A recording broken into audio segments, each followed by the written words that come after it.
Velona maraina antany tanàna Jesosy dia minoana ary nahita azo avy avy anankiray teo amoron-dalana izy dia nakeo aminy kanjo tsy nahita na inona teo aminy afa-tsy ravina ihany ary koa izy taminy aza misy voa avy aminao intsony mandrakizay dia maina vetivety foana ilay azo avy avy ary no nihita amin'ny mpianatra izany dia gaga izy ka nanao hoe na hanao ahoana re dia namaina vetivety io avy avy io ary Jesosy namaky anao tany hoe azaiko aminareo marina koa raha manam-pinoana ianareo ka tsy mihanana dia tsy izao natao tamin'ny avy avy izao ihany no vitanareo fa raha iteny amin'ny tendrombohitra ity aza ianareo ka raha hoe mifindray ianao ka mianjerana an-dranomasina dia atonga izany ary na inona angatanareo amin'ny fivoahana atao amin'ny finoana dia ho azo maresa raha masonao fanamasinana amin'ny fahamarinana fanotenao fahamarinana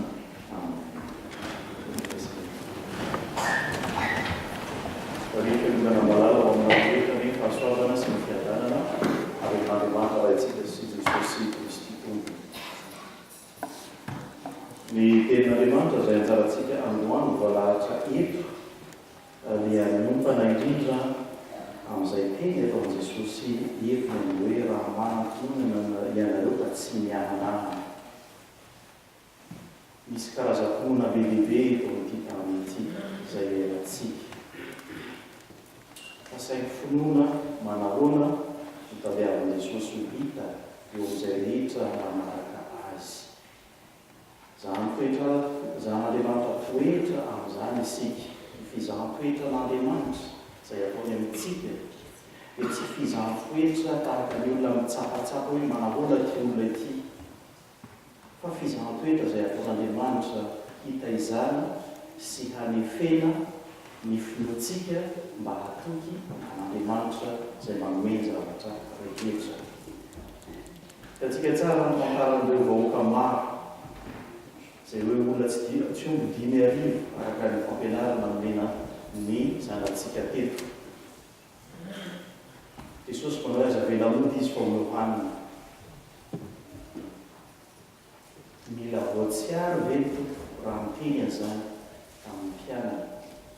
Fa izay zavatra tiany Jesosy aseho amin'izy ireo dia nitohy ny teny ny asa izay ataony mba hanana ny olona finoana velona an'Andriamanitra.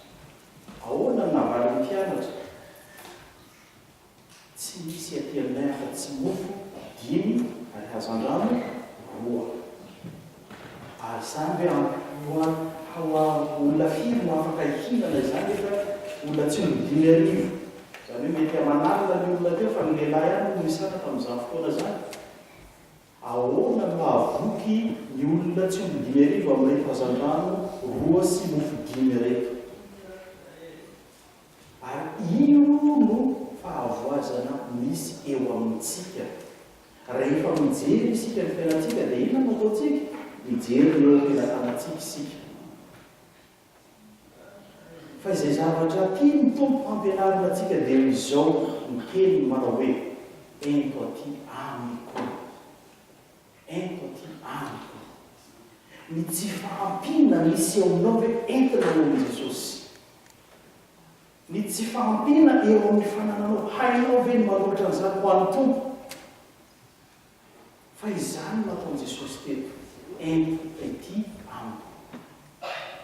Rehefa nateo amin'i Jesosy zany, inona zavatra aseho?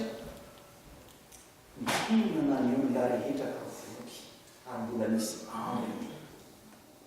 Raha te hanana ambiny sy mbola betsaka noho izay mety nananana teo ianao, ento amin'i Jesosy. Ento amin'i Jesosy ny fiainana manontolo.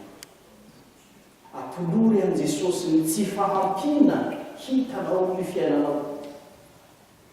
Fa raha mikajy aniny eo ihany ianao, dia tsy ahefa na inona na inona. Moa tsy izany koa ny tantara miseho amin'ny Petera. Fa rehefa nahitan'i Jesosy nandeha teny ambony ranomasina, dia niantso Jesosy, ianao marina ve io? Zaho ihany koa izy. Raha ianao ary io, asaiko manatona anao. Dia Jesosy manatona. Manatona. Inona nefa zavatra miseho tamin'io fotoana io? Sambo kely izay atompatompany ranomasina no misy amin'io fotoana io. Dia Jesosy no mandeha ambony ranomasina. Dia hoy tsy mino manao hoe angano io. Izay le finoana, izay le finoana miahanahana. Tsy matoky. Ary tsy hino na olona na olona. Fa Petera dia mba niezaka ihany aloha handresiny tsy finoana izy. Dia mba nandeha ihany izy. Dia namindra ihany izy. Fa inona no fahavoazan'i Petera rehefa namindra izy?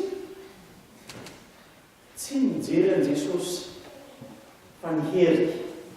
Mijery ny haavo ny onja teo akaikiny izy, very. Ny fahatokiny an'Andriamanitra, very ny fonony an'i Jesosy, ary dia milentika izy. Ary io koa nitaratra ny fiainantsika rehetra. Mandeha kely ihany foantsika, fa rehefa mijery an'ilay olana isika, dia tonga dia rava tanteraka ny fikasana tsara ao anatintsika te hanarana an'i Jesosy.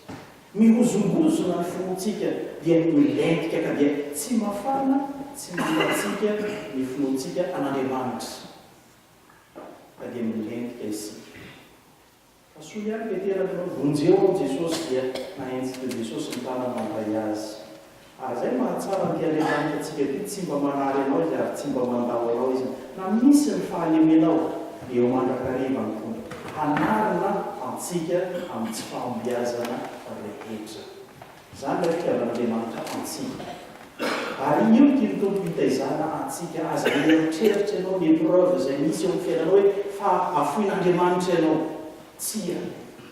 Fa fitaizan'Andriamanitra ny zavatra misy rehetra eo anatrehan'ny fiainanao. Inona ny zava-tsarotra eo anatrehanao? Ianao rehetra miady asa mitodika amin'i Jesosy, ilay mpanefa ny finoanao ianao. Matoky an'i Jesosy ve ianao? Mino an'i Jesosy ve ianao? Sa miahanahana? Teny tompo hoe dia mampianatra antsika mazava tsara hoe raha manam-pinoana ianareo ka tsy miahanahana ka hiteny amin'ny tendrombohitra io ny fondrany amin'ny ranomasina ianao dia ahoana izy? Hanaiky anareo izy. Dia misy tsika zara hoe dia possible Jesosy. Izay ilay finoana miahanahana kanefa ny tompo tsy hanao tsy hanarana amin'izany fianarana izany. Fa te hanarananao izy. Te hanify ny finoanao izy.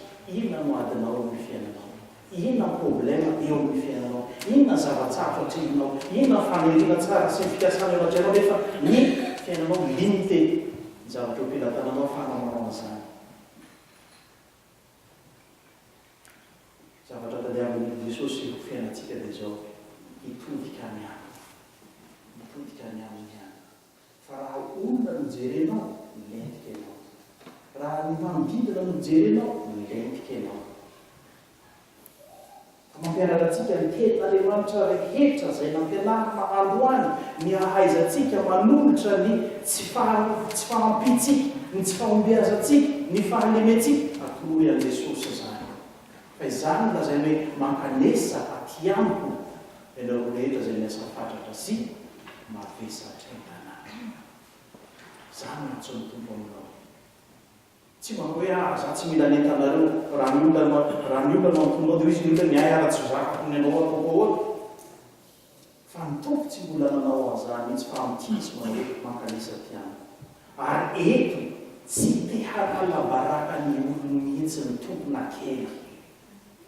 Fa na dia ao aza ny tsy fahombiazan'ny mpianatra nanoloana ny olona be dehibe hoe tsy nanana mofo dia Jesosy hoe ity zany.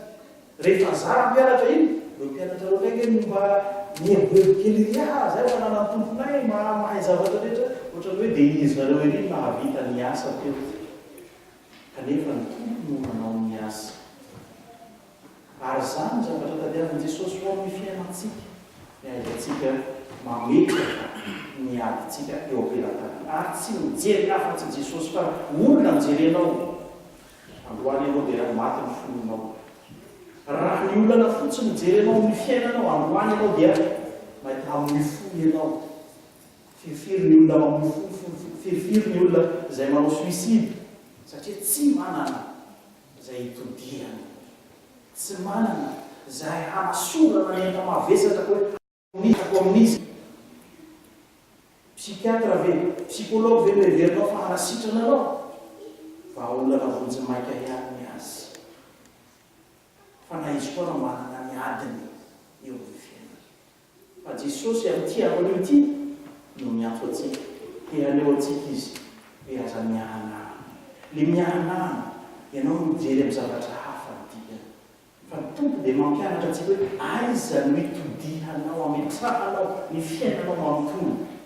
Tsy izao pasteur mahavany olona anareo. Tsy mpiandry ametra-tanana ety no havany olona anareo.